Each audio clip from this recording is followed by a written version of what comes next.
3장 5절에서 11절 말씀입니다. 디도서 3장 5절에서 11절 말씀 함께 교독으로 제가 먼저 읽고 교독해서 읽도록 하겠습니다. 그래서 우리를 구원하시되 우리가 행한 바 의로운 행위로 말미암지 아니하고 오직 그의 긍휼하심을 따라 중생의 씻음과 성령의 새롭게 하심으로 하셨나니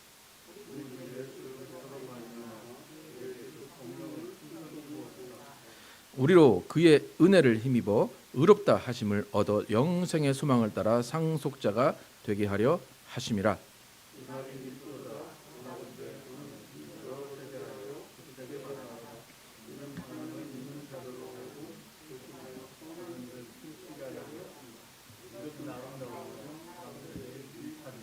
그러나 어리석은 변론과 족보 이야기와 분쟁과 율법에 대한 다툼은 피하라. 이것은 무익한 것이요 헛된 것이니라. 함께 읽겠습니다. 이러한 사람은 내가 아는 바와 같이 부패하여 스스로 정죄한 자로서 죄를 짓느니라. 아멘. 교회를 살리는 선한 삶이란 제목으로 오늘 나누겠습니다. 디도서를 통해서 계속해서 선한 일을 힘쓰는 것에 대해서 나누고 있습니다. 디도서는 목회 서신입니다. 목회 서신은 바울이 디도에게서는 이렇게 교회를 목회를 해라라고 알려주는 편지입니다. 그렇기 때문에 이 편지는 교회 내부의 일을 이야기하는 것입니다. 그러니까 교회 안에 사람들이 이미 구원받고 이미 예수를 믿는다는 전제하에서 이 다음에 예수를 믿은 다음에 구원받은 다음에 이 사람들이 어떻게 살아갈 것인가에 대한 그 지침 또 기준을 알려주라. 그것이 너의 목회 방침으로 세워놓아라 라고 알려주는 것입니다.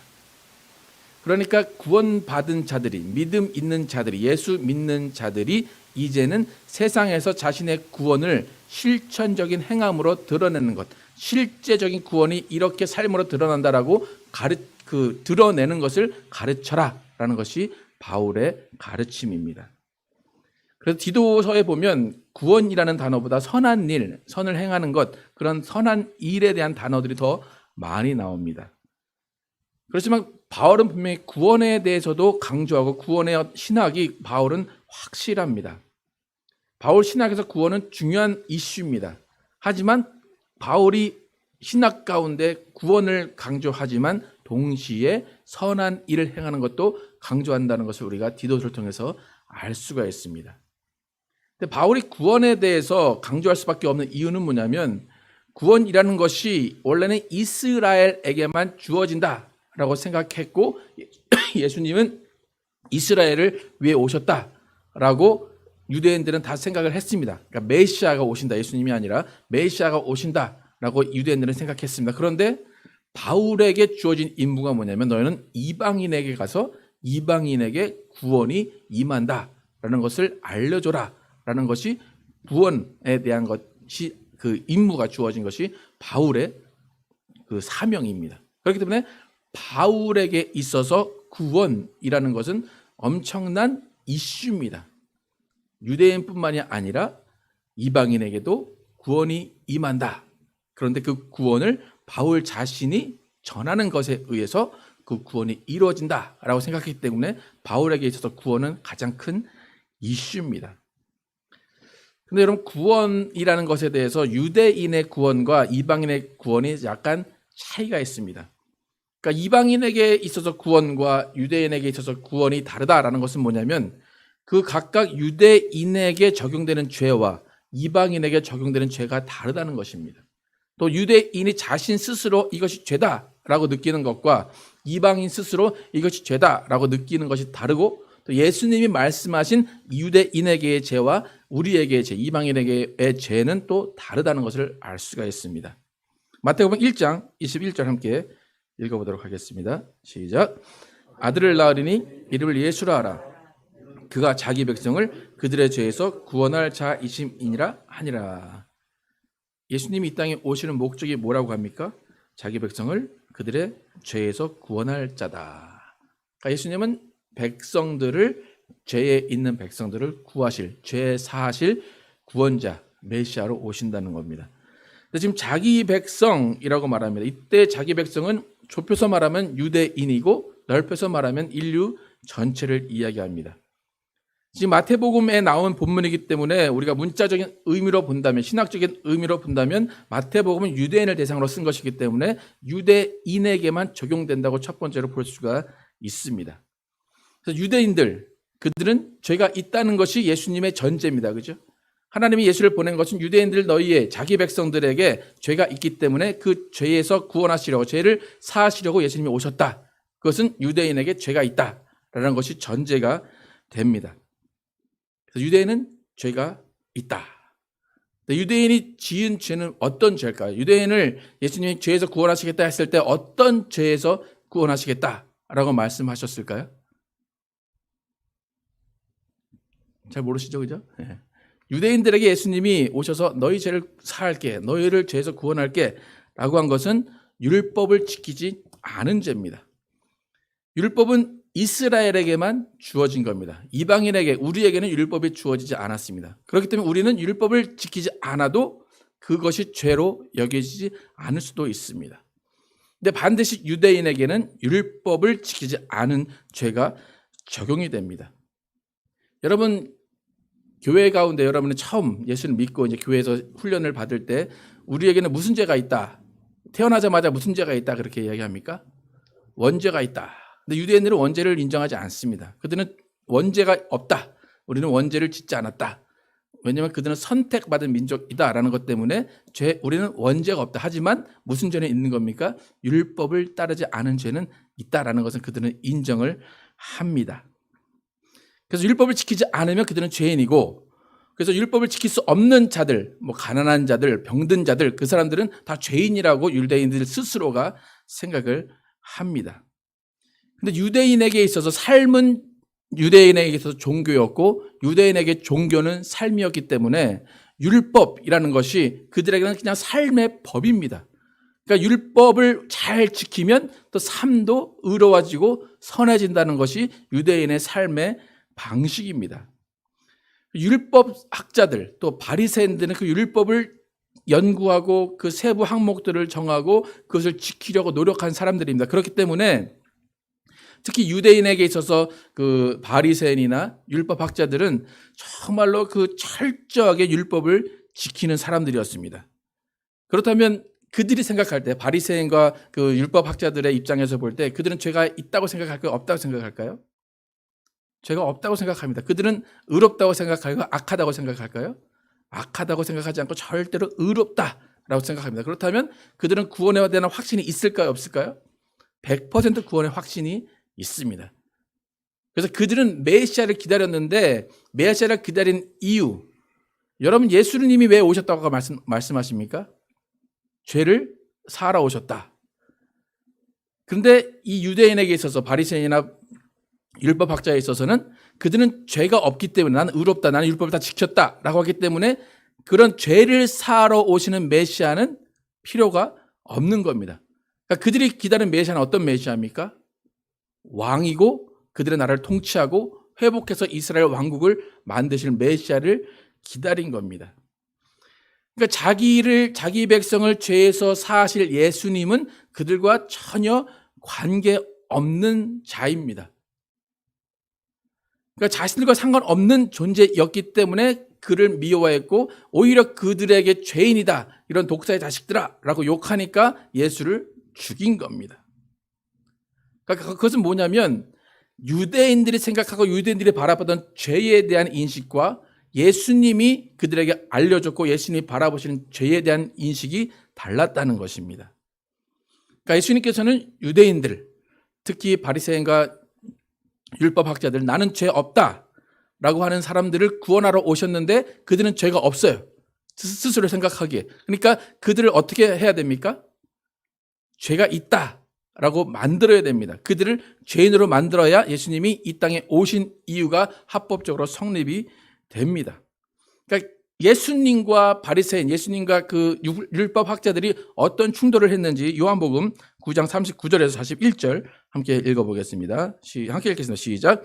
예수께서 이르시되 내가 심판하러 이 세상에 왔으니 보지 못하는 자들은 보게 하고 보는 자들은 맹인이 되게 하려 함이라 하시니 바리새인 중에 예수와 함께 있던 자들이 이 말씀을 듣고 이르되 우리도 맹인인가?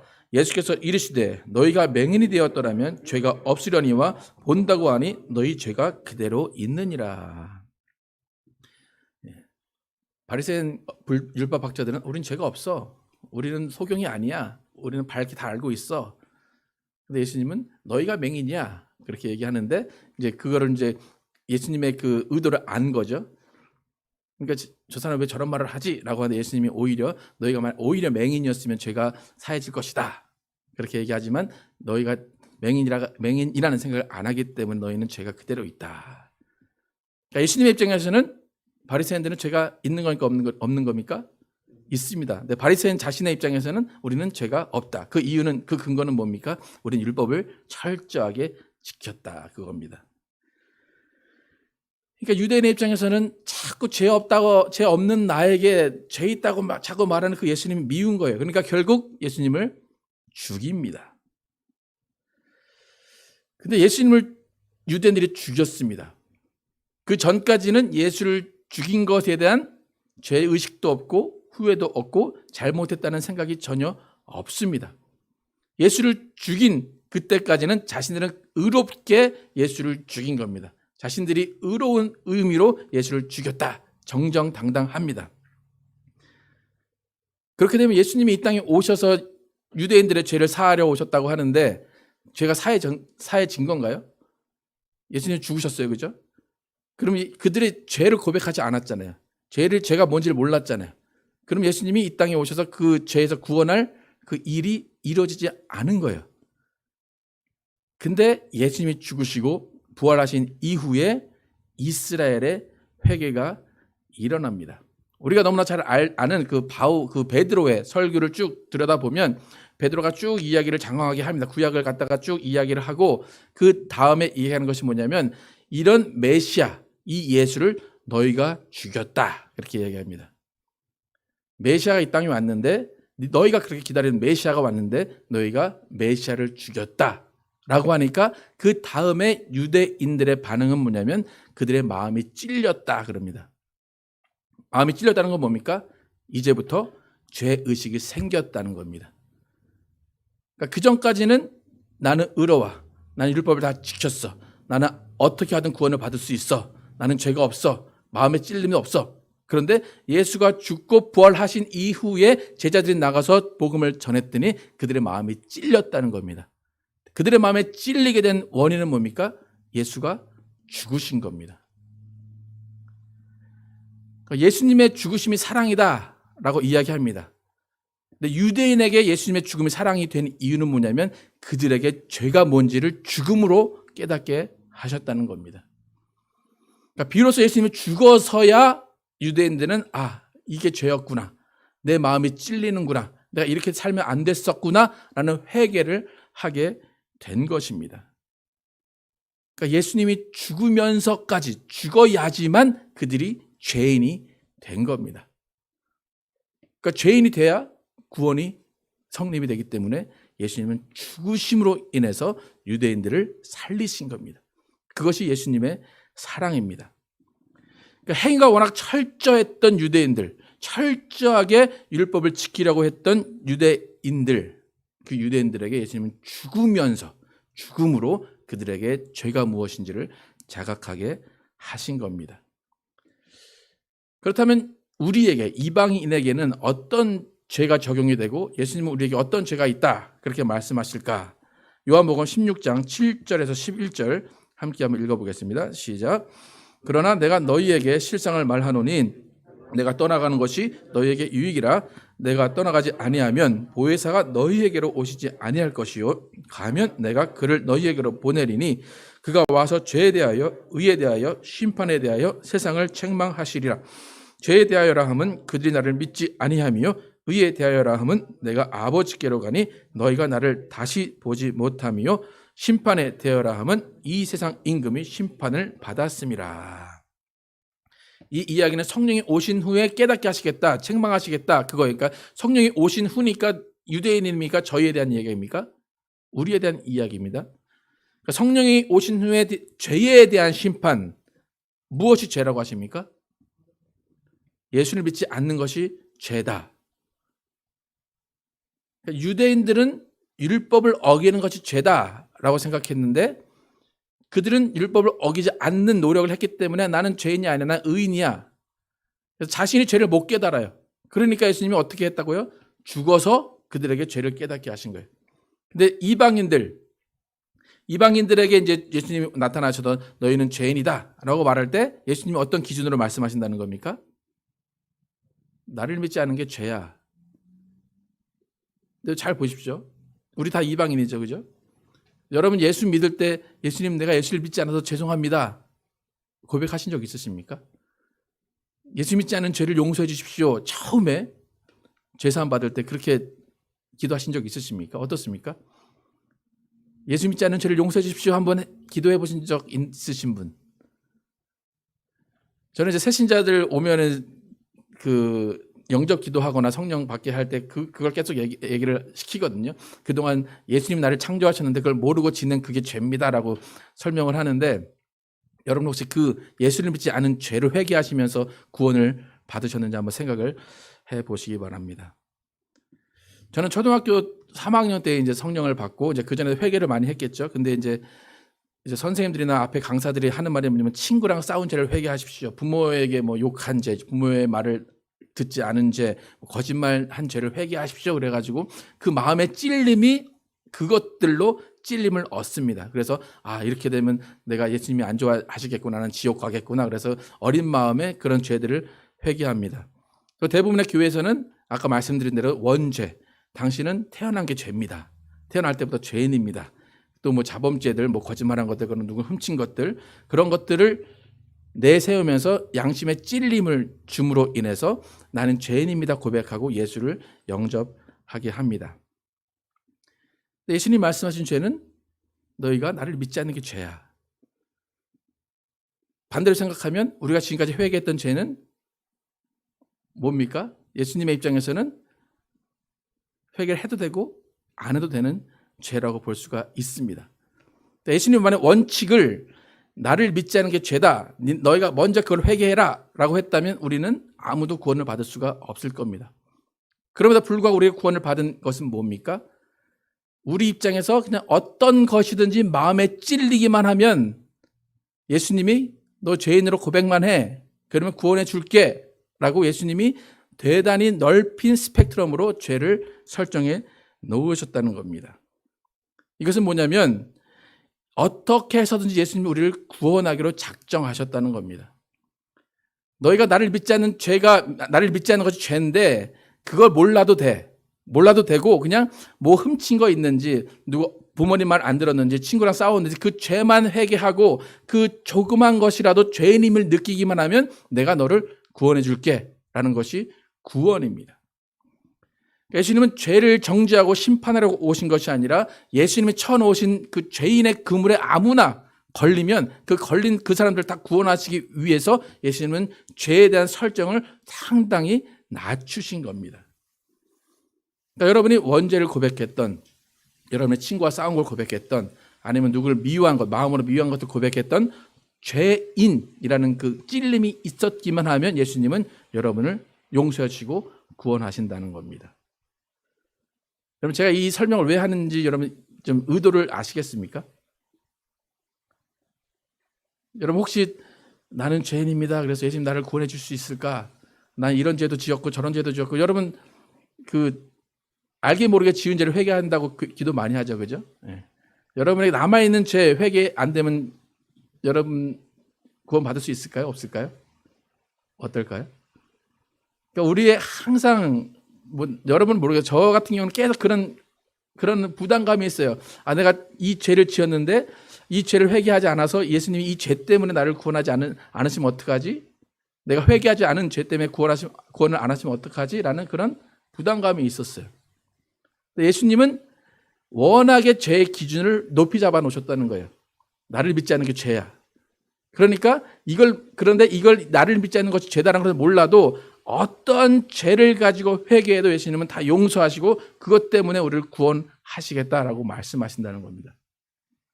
그러니까 구원이라는 것은 열려 있다는 겁니다.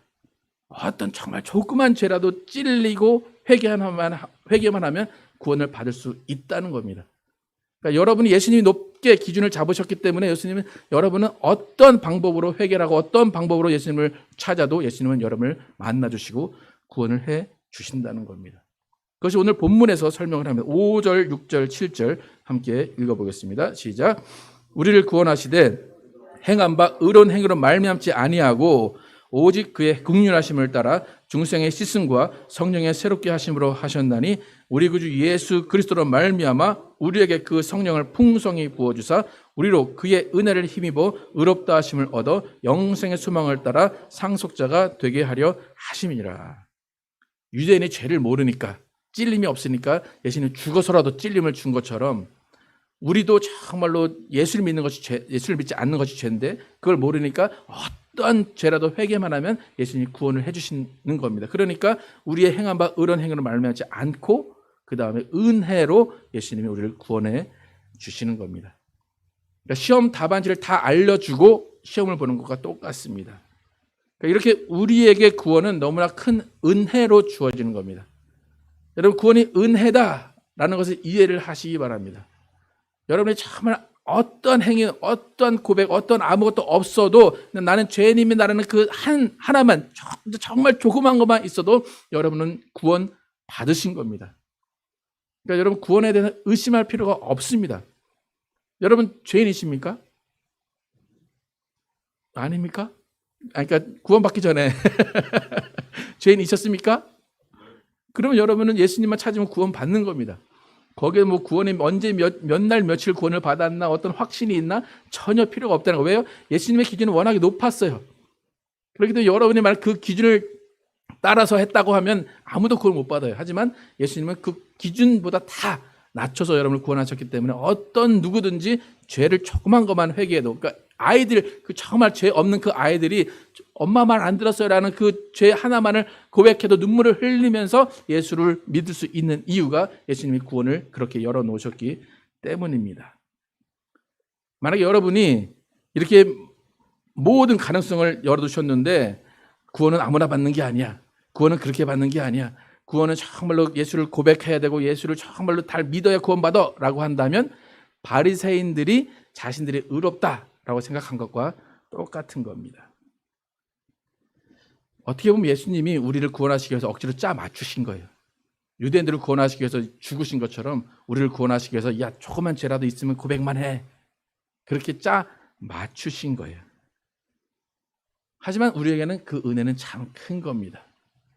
그래서 우리가 구원을 받았다라고 할 때 기존의 교육을 어떻게 받았나, 너무나 큰 은혜이기 때문에 그거 하나면 이제 만족해, 그냥 끝난 거야 라고 교육을 받았습니다.